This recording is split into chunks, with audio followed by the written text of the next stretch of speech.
Have everybody got it? Mishnah Zayin and Perikhes, the chapter 8, the 7th Mishnah. You recall in the earlier Mishnah, prior to this time, if one of the rival wives would not be eligible for him to marry because they're close, that's a Mishnah above, too closely related to him, and the Torah prohibits, there's 15 ladies that a man can't marry, his daughter, his mother, and close female relatives. If he has a surviving brother, that God forbid the passing of the person dies without children, the presence of one of these wives dictates that the surviving brother must give the wife chalitza. He must not marry her, he must free her by giving her chalitza, the form of freeing the widow lady, so that she can marry somebody else other than the surviving brother. And nowadays, of course, we do that quite extensively. Even though the Torah gave a man an option to either yabam her, marry her, instead of a dead brother, or not. Since the time of Rabbi Yochanan and Zakkai, it's been the decree, in most cases, that a woman has to be free by giving chalitza. And nothing to do with it. Did he marry her? No. Since the time of Rabbi Yochanan and Zakkai, he said, do. Unfortunately, as generations go by, the morality of generation is such that we don't want to encourage a brother murdering his brother in order to marry his beautiful widow. So we just make it a general rule that you're supposed to go and give free her. Hello. Yes, any questions? After she has to leave to marry his Never. Never. Never. And if once a woman becomes chalitza, she's also prohibited thereafter marrying a kohen, just like if she was a gerusha, a divorcee. Okay. It's the same time like something like a divorce. Yes? All right. Well, I probably don't understand this, but... Yeah, we're going to learn Mishnah Zayin. I just wanted to give you continuity, so do the best we can. All right? What Mishnah that you had said that he doesn't need a chalitza because it's not a... No, the marriage was valid. If he marries one of these restricted... No, he wasn't supposed to marry one of these. Yeah. If the surviving brother is married, you mean the original marriage, I don't mean this. Well, she can marry without chalitza, you mean... because if he was married to a close relative, yes, probably the free women, the rival wives are also permitted to marry without chalitza because he would be married to somebody that would be prohibited to marry. The presence of one of those ladies prohibits all these ladies of being married. Yes, but let's go to this Mishnah. Kone says Shavim, Mishnah Zayin and Perikhes in Gita. Kone says Shavim, a person that goes and marries that's with a widow with surviving brother, and of course that was before the time of the Gezerah Sachir, and her rival wife went and married somebody else. Nimsa Zoshi, he Ilonis, and then it's found out that this lady is an Ilonis. An Ilonis is a lady that cannot have children, barren. And the word Ilonis comes from the word Ayo, which means ram. You know, a male sheep, ram-like. A lady that doesn't have all the signs of when she enters puberty. Most ladies, and when they enter puberty, they're changed. Their figure blossoms out, and they have very other things to show that they're mature and capable of having children. Unfortunately, sometimes it happens that a lady has no capacity to have children. And if that's the case, if there's one of these ladies is that type of a person, everybody can go out from this husband and from the first person or from the first Yomama, because nobody is attached to one to another because of this situation. All these things that come out from this. Unfortunately, the Mishnah itself is very cryptic. We'd have to learn the Gemara to understand all the ramifications of the Mishnah. That's one of the reasons why I suggest that Mishnah alone, in order to understand all the ramifications of it. What are you saying? I would suggest that after we finish the Mishnayos, we should learn the Gemara. Because then you would see how it blossom out. Unfortunately, we should go on all the time. So let's look at the Bartanura. And a Mishnah Zayin. Nisas Achir marries somebody else. The Kaimalon, we have a rule. Bias or Achas, Poteris, the sexual intercourse of one frees the other. And Nimsos, so therefore you find out, Zusha, Poteris means to free. Yeah. And Nim says Zu, so therefore this one, And when he found this one, that he tried to go and marry his brother's widow, Ilonis, she was a barren type. The intercourse is not considered a type of intercourse that makes a marriage. Nimta shelo niftara taraso, therefore she didn't free her rival wife. Nisas l'shuk below chaliso, so the other one can marry in the marketplace somebody else. Now she's a widow, like the other one is, without any. Yes, in that circumstances where one of them turns out to be a barren type, then they would have to give chalitza to the others too, so they can marry somebody. Right. From this husband, and from the first surviving. All right, the next Mishnah. Mishnah Ches. Kosav Seif Sofer get the ish. What if a sofer is a scribe?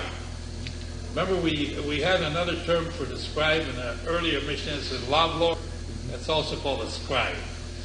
So they used to use scribes to write out these papers. But actually, you don't have to be a scribe to do it. You learn how to print. If you can print, you have to print 12 lines, and you do it. I know in the Scholar Rabbinical Council, they used to use a scribe for it, but now I understand Rabbi Weiss writes out the Gittin. And he's a rabbi, he's not a scribe, but he learned the art of how to do it. They do it quite often and have to make a proper divorce, so after a while, you a little practice, you can do it, yes. Could you just take 1 minute and sum up? The seventh Mishnah says that if anybody marries, and you have rival wives, and one of them happens to be on Ilonis, then none of them need to be freed by chalitza. Whatever one happens to be, well, one has to be an Ilonis. Yeah. If one is an Ilonis, the other one is also free, without necessarily having chalitza. They're just a regular almona, just the way it is. All right, now on Mishnah Ches, Kosav Sefer get the ish. What if the scribe writes a divorce paper for a man? He was commissioned by him to divorce his wife, and he prepared the paper. Shover le'isha. And he prepares also a shover. A shover is a receipt. When a person pays you money, you give him a receipt. He wrote a receipt for the lady that she's going to hand over to her husband when he pays her off her marriage contractual rights, her kesuva rights. So she wants a document prepared, so he writes that out for the lady. And he made a mistake. He had two things to write out: a divorce paper for the husband, who was going to, in the presence of a bezdin, give it to his wife, and he wrote out a receipt for the wife that she was going to give eventually to the husband, because when he paid her off the marriage contractual price that he agreed to in the ksuba. When a husband wants to divorce a wife, he has to give her a divorce paper. When a wife wants to go and receive money for her ksuba at the termination of a marriage, she's got to give a receipt that she received it. Otherwise, how would a person have any proof that she has been paid off? Mm-hmm. You understand? Yeah. So both these documents were prepared by the sofer. He prepared a divorce for a husband. He prepared a receipt for a wife. Mm-hmm. But then, unfortunately, as it happens, he made a mistake. When Nosan gets the Isha, he gave the divorce paper to the woman. Who gave the divorce paper to the woman? The scribe. Was the scribe married to the lady? No. The husband was married to the lady. All right, so he handed over these documents. He gave the wrong document to the wrong person. He made a mistake. And he gave a divorce paper to the lady. And he gave a receipt paper to the man. Now the man is not supposed to receive the receipt paper until he pays the ksuba. He's real balled up, real good. You understand? The man got the receipt. He's not supposed to receive the receipt until the actual he paid the money to the wife after the ending of the marriage. What did the woman get? A financial settlement? Yeah. What did the woman get? And the woman got the divorce paper. She was not supposed to receive the divorce paper from the sofer, from her husband. In other words, the sofer made a mistake. He made a boo-boo. He gave the wrong paper to each one. Eventually, the receipt was supposed to end up in the hands of the husband, And eventually the divorce paper was supposed to end up in the hands of the wife. He circumvented the whole thing. He gave it to the wife, the divorce paper, and the receipt to the husband. But that wasn't done. The divorce wasn't effectuated because he wasn't permissioned to be an agent to give the divorce paper to the wife, only to write the document. And he wasn't commissioned by the wife to give the receipt to the husband, only to write this receipt and give it to her. And she, in turn, when she got the money, she would pay and give him the receipt. But the receipt was supposed to be given to the husband. No, the receipt was supposed to be given to the wife, because and then in turn, when she was paid off, she would give it to the husband. Eventually, the document would end that the wife. The husband was supposed to receive the divorce paper, and then he would, in the presence of the Bezdin, give it to his wife to effectuate the divorce. And the wife was supposed to receive the receipt paper, so that eventually, if the husband paid her off, the marital, then she would give the receipt to the husband. In other words, she gets paid off at the time of the death. Afterwards, yes. But the sofer made a mistake. He gave the divorce paper to the wife, which he should have given to the husband. Yes, that's what it's supposed to be. And he gave the receipt paper to the husband, which he should have given to the wife. The wife was supposed to give him the receipt. He made a mistake with the thing. So what do you do to make a correct mistake? Very simple. So the husband, the wife gives to the husband back the divorce paper. This one gives back to this one. How do you correct this mistake? Very simple. The wife that got the divorce paper from the scribe gives the divorce paper back to her husband. And the husband that got the receipt from the scribe gives the receipt paper back to the wife. Then they have to, he can act that part. But they're not invalidated. They're not invalidated by the mere fact of handing it over. Well, that guy, he'll still mess it up again. Who knows? What if God... You can't maybe just cut off the middle guy. He's already done what he's supposed to do. He's getting an area where forget it. What if, God forbid, the husband is unscrupulous and sees opportunity here, he doesn't give it care whether she's halakhically divorced or not, and he sees a way to get out paying the ksuba money? What do we do? Does the Beis Din force him to do something or what? Well, we'd have to have testimony to that fact with the switch happened. How's the Beis Din do that? We'd have testimony testifying to so forth and everything. We'd have it, but we're assuming that people are not crooks. We're trying to go and effectuate what's to be effectuated. That the document was originally written for the husband to receive it and then use it for the receipt was originally written for the wife to receive it, then use it. Yes. And because it changed the divorce paper, nothing has happened yet. There hasn't been any payment of money of ksuba, and there has been no divorce.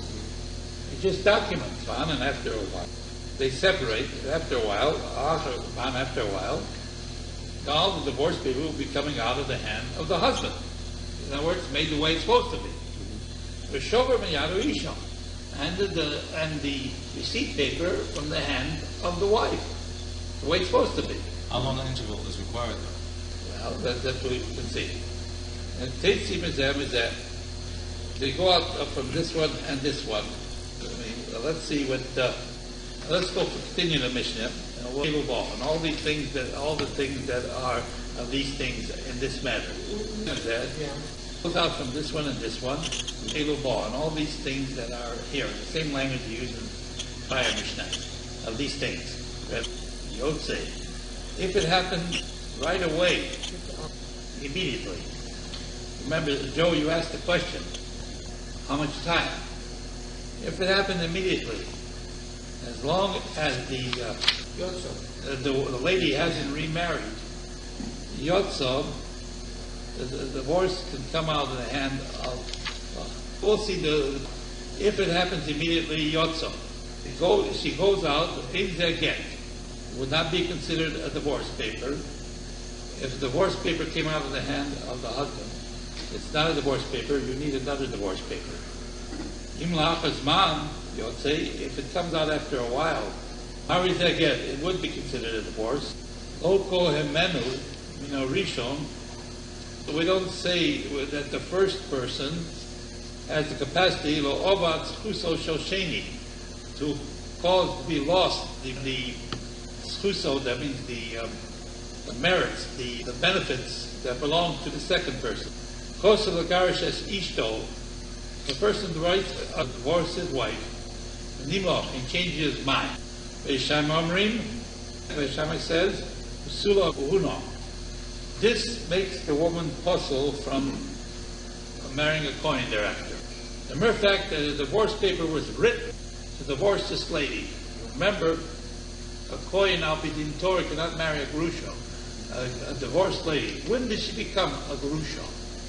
According to Beis Shammai, just as soon as a person commissioned a sofer to write a divorce paper, she becomes a grusha. Shila says, Afal pi shenosnu lo al tanai. Even if he gives her a divorce, he actually not only he changed his mind, but he gave her the divorce. But he gave it with a condition. It has to be fulfilled. Below nasa tanai, and the condition was not fulfilled, lo postum in akuno. She is not possible from marrying a coin thereafter until it actually was completely fulfilled. In other words, she's not considered a grusha until all the conditions of a divorce was fulfilled. You understand? Beis Shammai says that just as soon as it's written, even if he changes his mind, she is considered a grusha. But Beis Hillel and Halacha would be like Beis Hillel. She's not a divorcee until it's actually done. Not only hand it to her, but all the conditions. If it was given with as condition, the condition was fulfilled. Just hand it to her, and the condition was fulfilled. She still would not be considered a grusha, thereby barred thereafter marrying. The reasoning of Beis Shammai is difficult to understand. How can it take effect immediately when it never reached her hand? That I can't understand Beis Shammai. I can't understand his reasoning. You have to look at the Gemara. It says it has to not only be given, besides being written, but it has to be any conditions that were prerequisite had to be fulfilled before she can be considered a divorced lady. Not all divorces are with conditions. In case it was one of these with conditions. Remember we had before there on the condition that you will go and do some service for my father, on the condition that you will breastfeed my son, or something like that. Those conditions. I look at the Bartanura, Pes. Koser Sefer Get Leisha, the scribe was commissioned to write a divorce paper, a leish, for a man. Lagarish Ishto, to divorce his wife. Vashover Leisha. And also he was commissioned to make a receipt paper for the lady. Timosa Labalo, that she will hand over to the husband. Timosa. She will hand over to the husband. When he will pay her marriage control rights. And the scribe makes a mistake. When he hands to them the documents. Made a mistake. When he handed over to them the documents. You remember when we learned in the Mishnah of Kedushin, one of the ways in which we acquire title is Masira, the reins. You remember that? Yeah. See? You'll begin to get confused because it gets bigger and bigger, the backlog. Okay. You got to remember all the Mishnayos. Okay, now, the only way you can do that is you got to keep on reviewing all the time. It gets formidable. At first, 3 or 4, it's not so bad. It gets about 30 or 40, then it starts getting confused. Kishem Haros, when he hands over to them the documents, he made a mistake. Actually, Isha, and he gave the divorce paper to the woman, which he shouldn't have done. Well, Shover Ish. And he gave the receipt paper to the man. And they handed it over one to the other. There's a mistake. He made a mistake. So and this halacha is, when Nisas, that they get married, no. This lady, after she was handed over the thing there, then he turned around and he gave it. Now she goes, Nisas, and she gets married on the strength of the divorce paper that she was given. She had first originally had it, gave it to her husband, and then he gave it to her back. So she thinks that this is a divorce, Shamosa law Bala, that the husband handed over to her. The Zeh Sovar, and the other one thinks, Ishto Shover, that his wife handed over to him the receipt. There was a switch. We're on Mishnah Ches, and we're in the Bartanura. The Mishnah says that the sofer was commissioned to write a divorce paper for the husband and a shover, a receipt for the wife. Instead of giving the divorce paper to the wife, husband and to the wife that she would use to give to the husband when she paid off the suit, there was a switch. He made a mistake. And then he handed each one. And now, when the husband handed over, presumably, we're talking about now, that they were not aware of that there was a switch, the husband and wife. So he gave the receipt paper to the wife, thinking that this is the divorce paper, and the wife gave to the husband the divorce paper.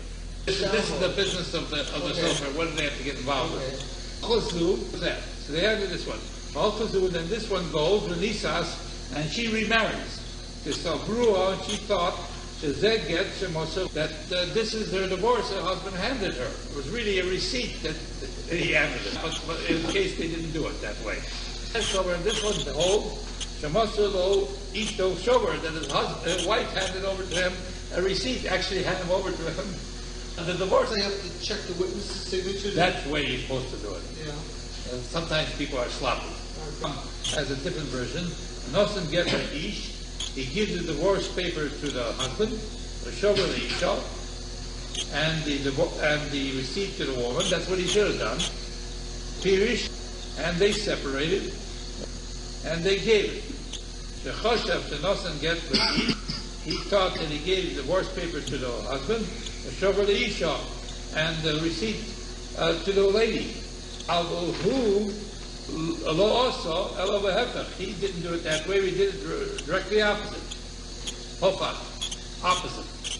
But that's a difficult explanation, and you can't use that. It is hard to explain the version that way. Yes. Rabbi Eliezer says, Rabbi has a different version of the Mishnah. We have to look in the Gemara there. Rabbi Eliezer says, if it happens immediately, they go out. As long if they discover the mistake, and the wife is given, as long as she didn't, the divorce paper goes out, ain't no get. It wouldn't be considered a divorce, and you would need another divorce paper because it was not given to the right party. But after she had already divorced, and she had already. We would require another divorce because the procedure was done wrong. But this way, if she did, then they accept it. Right? Yeah, that's what they're meaning. We cannot go and permit a person. Not like he. Not all that he says. That he said. Not everything is like the words of this one. Rishon, the first one, to believe him. To lose the merits and the privileges of the second. That he got married on the strength of it. Yeah, we say there was some kind of a trick between them. Kedunya means a trick. Something like a fraud. They're trying to pull a fraud. And there was an exchange of the documents of the divorce paper and the receipt after she got married. They just wanted to mess up her second marriage. Halacha to Rabbi Eliezer, and the halacha is like Rabbi Eliezer. And if she hasn't remarried, we require a new divorce paper to be written. Make sure everything is done. If she's already married, we don't permit him to mess up the marriage. We say it was probably done. Time Mishnah test. Amagaris es ishto, a person divorces his wife, doki, and she spends the night with him in the inn, I-N, the motel. She's already divorced from this man. And there are witnesses that they were alone in a room together, 80 yuchud. But there were no witnesses that they actually had sex together. There was no 80 bio, 80 bio. All they know is that they went to a motel and they spent the night in the motel. There were doors closed. You got witnesses there. So now, what is the situation there? So, what? Well, I'm going to get to that. Beishamai says, get changed. She does not need from him a second divorce paper. A second divorce paper. Now, he was married to this lady, and he divorced. Then he spent the night with her together. They closed the doors. Nobody knows what happened. We all have witnesses that they saw them going in there. Now, if they had sex together, that might be a proof that he remarried her. Because we don't make the assumption that they have illicit sex. But in fact, he intends to remarry her, yes. But the Bia cannot acquire a wife. Well, the question is, we do have witnesses that they were in a room together. Is those witnesses to be also be construed as witnesses that they had sex together or not? In the case of a marriage, for the first stage of marriage, but if you're talking about this being the entire marital process, just yichud. I understand, but this is what the Mishnah says. The Shammai says, "In tzricha ivanu get sheni." You don't need a divorce there. Because Hilo Omrim, you do need a second divorce, because we presume that perhaps if a person has sex with a lady, he doesn't intend it to be illicit, but he intended to marry her from him. From him? Yes. How's it possible for someone to be married by just the thought of him wanting to marry this woman? Well, presumably she was agreeable. They both spent the night together. He wasn't alone there. But There were witnesses that saw them go to that room. They were there all night. she needed Kesuva? Huh? The Gemara in Kesuva that says that you can, he can give her something of value, and that's like a pledge until he can write out Kesuva. The witnesses that were watching, there's a question whether these witnesses are watching alone is also could be construed as witnesses that were for the marriage. What if there are no witnesses? Well, obviously that would be something difficult to conceive as a marriage. What if he has sex with her and then says, I had sex with her, she's my wife? That's a question of fact. If a person persists in having sex with a lady, presumably they'll eventually be. But suffice it to say... I mean, what if both of them come, the man and the woman? That's what do they say? Well, it depends on the circumstances. When they had sex, but this is a case that Gemara talks about when they had to the first stage of marriage, they had sex. Not only had sex, they had a baby, and he claims that he was the father of the baby. Question whether we should believe him or not. We'll discuss it with Gemara. See, the whole thing is that when you learn science, you're not learning Gemara. That's why you got to learn the whole thing. Emosai, when do we say that this he needs a second divorce, according to Beis Hillel? Bisman sheniskarsho nanesuin. If he married her, and he divorced her from Nesuin. Nesuin is the second stage of marriage. The Jewish halacha requires 2 stages of marriage for a marriage to be final. The first stage is called Kedushin or Erison, interchanging terminology. The second stage is called Nesuin or Chuppah. So what if he, in the time of the Gemara, they used to separate the 2 stages, between 30 days, a whole year apart, giving the lady an opportunity to gather together a hope chest and linens and various things and ornaments she needs for the household. But nowadays we have both ceremonies at the same ceremony. They have Birchas Eresin, then there's a reading of Tsuba, and the rabbi gives a little drosha, and then they have Birchas. So both at the same ceremony. And then if the lady is Tor, she's not a Nido, you have Yichud with 80 Yichud. The witnesses that witness the Kedushin go and make sure that the lady and the man are alone together for enough time to have sex if they wish. It was about 10 or 15 minutes. And that's exactly what happened when I was a witness with another Jew.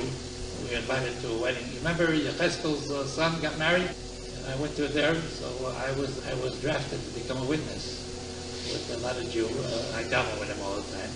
And we not only witnessed the actual ceremony, we also witnessed the yichud later on. Emosai, when do we say that you have to have a second divorce? Bisman Shisuin, if they got married, divorced from the second stage of marriage. Omodim. But they admits, Miskarish Mino Erison, that they were divorced from the first stage of marriage, don't get sheni. You don't need from him a second divorce. So they make a differentiation between the first stage and the second stage of marriage, whether it be divorced from the first stage or the second stage. What's the difference? Well, we'll learn inside. In Neshe Ein Libo Gaspol, the Mishnah says, because his heart was not Libo, his heart is usually terminized, his intelligence, his thinking, was not Gaspol, was not familiar with her. If a person has not yet had sex with a lady that he's marrying, he is not as familiar with her as if he had had sex. So therefore, if he only went to the first stage of marriage, Al Pidin, he was not permitted to have sex with her until he went to the second stage of marriage. Familiarity, yes. Gasas ruach, but haughty and everything. Gas means permitted. What if he divorced her with a get koreach? The word koreach means a bald. You heard of a bald person? Got no hair on his head, or very little. It's called bald koreach. Now here, koreach, they had a certain type of a divorce. They used to tie it together in such a way that they would fold it up, and they'd write on each piece a little bit and turn it over a little more, and another witness writes on a little more, turning over. It's a very complicated way of writing a divorce paper. So what if he utilized that type of divorce, which incidentally I've never seen them use nowadays. He says that you go out from this one and this one, because that type of divorce paper presumably is not a proper divorce paper. And the Mishnah test and Perish Elabah, and all the roughing, all the things, the paths that come out from these concepts. Now look in the Quran tests. We're talking about a case where a person divorced his wife, and she spends the night with him in the inn, I-N-N. And there are witnesses that saw them in a locked room together, a closed room together. Ain't Shom Eidi, but there is not there witnesses that actually saw them have sexual intercourse together. The same witnesses, they are witnesses of being secluded in the room together. They are also to be construed as the witnesses of the actual sexual intercourse. A general rule is a man does not make his sexual intercourse fornication. We're talking about ordinarily about a religious Jew doesn't go around fornicating with ladies. That's not a proper thing for a God-fearing individual to do. For anyone to do. If you don't fear God, unfortunately people do crazy things. They sin.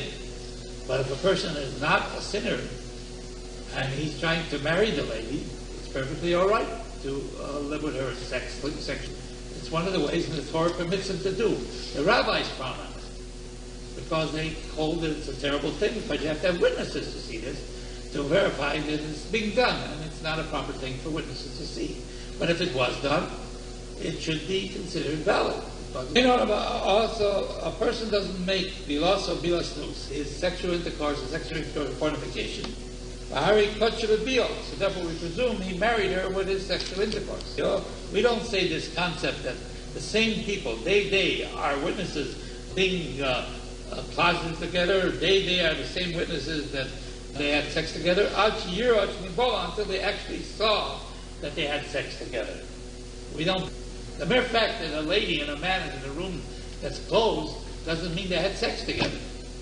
It could be, but it doesn't necessarily mean so. So what does he say then? Beis Shammai doesn't hold that the mere fact that you have witnesses that they were closeted alone in a room together is witnesses that they actually had sex together. So since they didn't have witnesses there, so you don't need another divorce. They never relived together since the first divorce. His sexual, he's having sex with her. Okay. They have a lot of words for sex. They have ilo, dio, tashmas amito. That expression, the activities of the bed, also means sex. We have several terminologies, all mean sex. The rich language also means having sex. So there's many ways in which we can transmit the concept of that. But the dispute is that if you have witnesses that they were alone, closeted together, this is a sign that they had witnesses that they had sex together. Beis Shammai says, no, that's not necessarily. They can be alone in the room, closeted, had sex together. But we can look up into Allah. I'm running Mishnah. Get Korea, this is a bold divorce. Shetoshrov Rubin bold. B-A-L-D. Korea means, but also Korea means all wrapped up. They sort of folded. Okay. If I can show you, sort of fold up here, a fold, and then they write on this fold, and they fold it again, and they write on the fold. It's a crazy way of writing a thing. Now we just use one paper and write on it. Get Korea, Koshrov Rubim Edom. It's tied more than its witnesses. Kesher, you know what Kesher is? A knot. Its knots are more than its witnesses. So that's the type of document it was.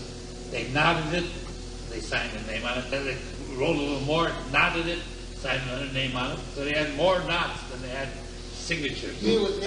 Presumably they tried to use it as such.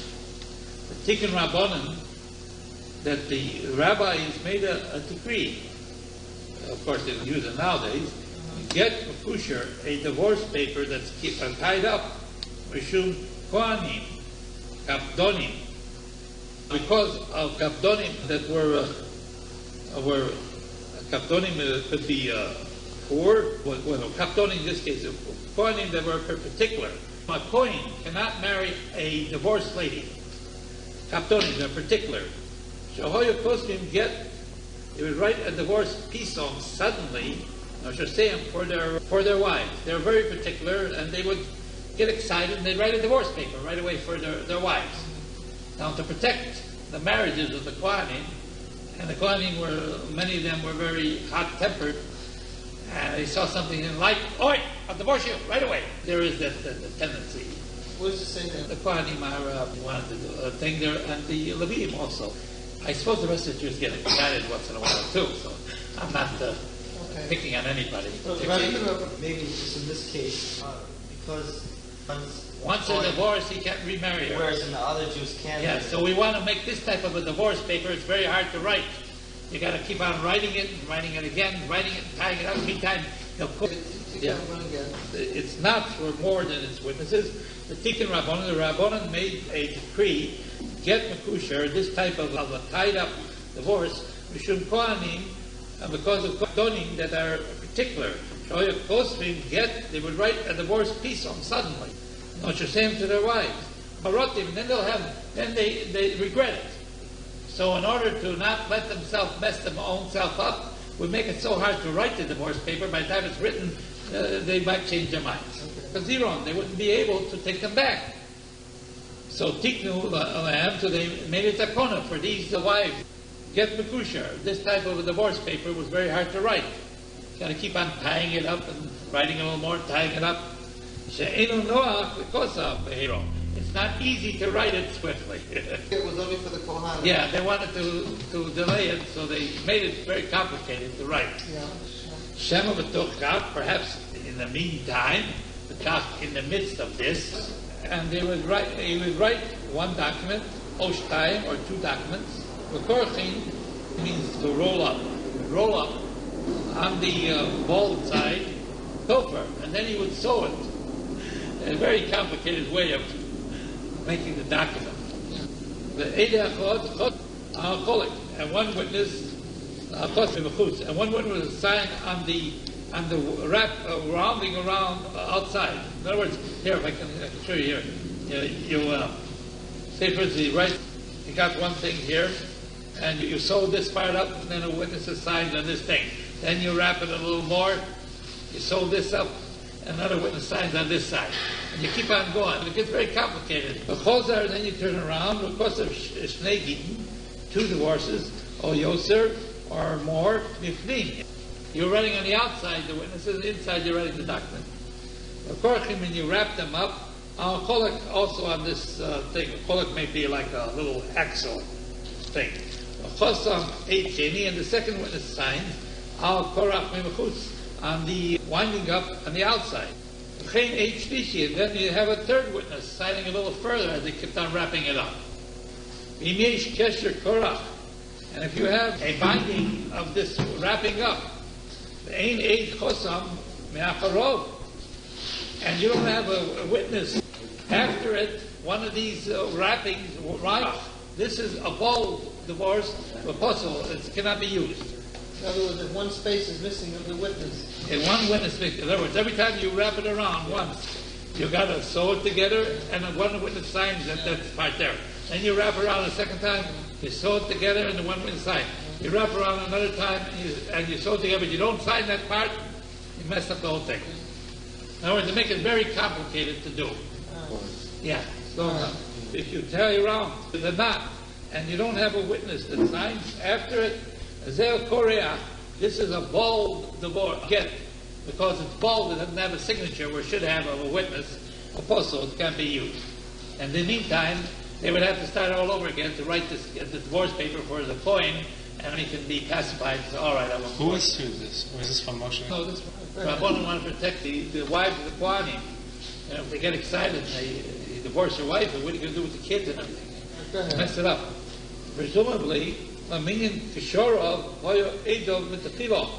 to the number of the ties, there was that many witnesses in the first place. In other words, he says, I'm going to wrap it around 5 times. I've got to have 5 witnesses on each one of the ties. Oh, they could wrap as many as they want. And we worry, perhaps the husband might say, all of you have to sign, and one of them might not sign. Nisas Isha begets there, and if he marries a lady that had this type of divorce, she cannot, if she goes out from the second husband, she goes out from the first husband, can't live with either one. Because we don't know if the divorce was proper. If she gets marries somebody else on the strength of this get Korea, this divorce paper that was wrapped around this very funny way, and there happened to be one of the witnesses didn't sign on one of the kishorim, one of the things, so we don't know what it is. So go out from both. You can't live with the first husband, you can't live with the second husband. All these things are this matter. Mastis and Rabbi Meir here. Our Mishnah goes according to Rabbi Meir. The Gemara says, anybody that did this rule, anybody that changes the coin, C-O-I-N, that the sages have dictated in divorce matters, the child is considered a mamzer. Means any of the practices of divorcing. In other words, you can't change anything the way it was, except the way it was done in the past. But there are many things the Gemara goes on to say, we can learn more, and says this rule, anybody that changes the way in which the divorces were given, that could make a question whether the second marriage is valid or whether the first marriage was terminated. The first marriage wasn't terminated, she lived with a second man, these children are mamzerim. You understand that, gentlemen? Wait, I don't know, we have to get a million together. What you were talking about, the last that you said is that Rabbi Meir says that there could be the second, if the ball divorce is not proper, there's a question with the second marriage and the question whether the first one is possible. Both could be, yeah. Both. Yes, but you said the law is not like Rabbi Meir. That's as far as we got? Yeah, that's as far as we got. Oh. We're learning Mishnah Berurah 66. And the Be'ezim Mokam, in what places in the davening, you are permitted to interrupt the davening. Be'ezim Mokam lo yapsik. And what places are you not permitted to interrupt? Vo yutzik. In a paragraph. I'm afraid to daven, gentlemen. Nothing to be afraid of. We'll let them out. Come a little early. I'm sorry, sir. We've always... There are certain times when you can talk.